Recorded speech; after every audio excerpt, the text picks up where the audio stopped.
Un corto programa el conducí en frente del City Hall del viernes tarde, donde un countdown el conducí antes junto a Cindy con el magaluces de Pascua na City Hall, na Plaza Pershing y na Paseo del Mar.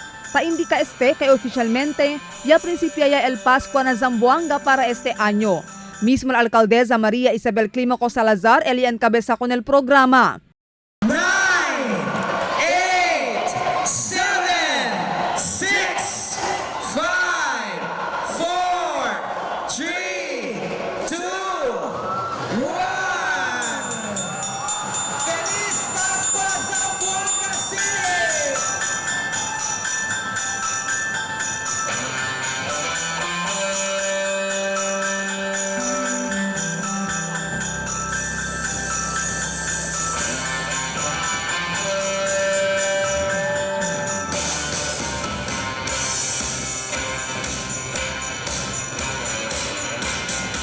It's a Small World el tema del Pascua na Ciudad este año 2016, donde taman promote el ciudad con el paz y unidad. En conexión con ya cada especial visita durante el programa, un bata mujer, que niya pinisigun con el alcaldesa para hacer con el tema. Esta es María Romita. She's 12 years old, 11 years old. 11 years old. And last year, napipili conmigo para la Pascua. Gusto ko yung pili? It's a small world. Yes.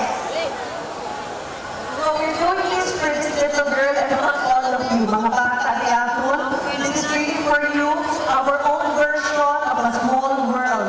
Un mundo de paz y amistad, Cristiano, Muslim, Inumad, todo kita unido para la ciudad de Zamboanga. Disneyland el diseño en frente del City Hall, mientras diferentes mga landmarks del diferentes mga lugar el puede mirar na Plaza Pershing y na Paseo del Mar.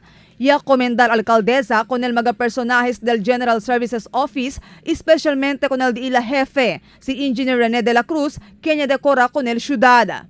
Sir de la Cruz and the GSO team, let's give them a warm applause for the very, very hard work. Thank you very much to all of you.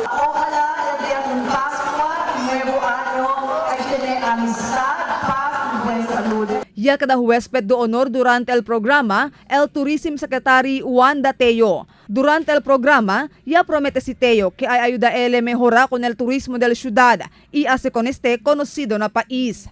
I really want, so I would like to inform the people of Zamboanga that I will be doing my best to promote Zamboanga as a destination.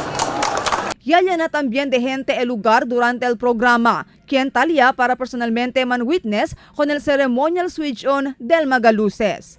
Marifita Mayo, Dateline Zamboanga.